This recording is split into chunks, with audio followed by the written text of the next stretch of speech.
ya kwamba tuko na hii familia, and our friendship with this family surpasses politics. We'll be friends today and years to come, minus politics. Najua kuna watu wengine wanaweka hii siasa kama ni kitu ya maana sana, that they forget about friendship. When President William Ruto faced a lot of difficulties, kakuwa na matatizo mengi na shida mingi, watu wengi sana walimtoroka. Mimi Rigathi Gachagua nilisimama na yeye mpaka akaketi State House. That is the kind of a person I am. Na mimi bado badilika ni ule ule. Sisi ni watu ya ukweli. There are many friends. Those who promise friendship and those who have practiced friendship.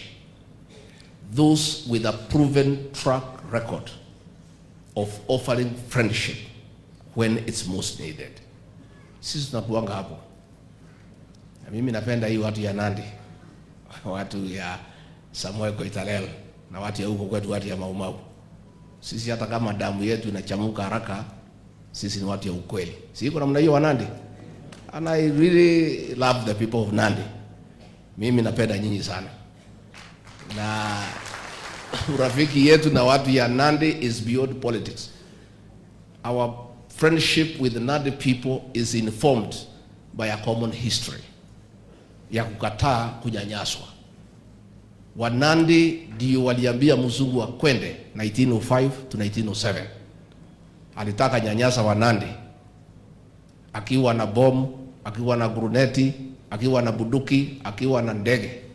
Wanandi tu akiwa na mkuki na imani wakafukuza mzungu, wakahamisha yeye. Na sisi kwa pale kwetu tulijifundisha, nyinyi Wanandi ndio mlifundisha sisi.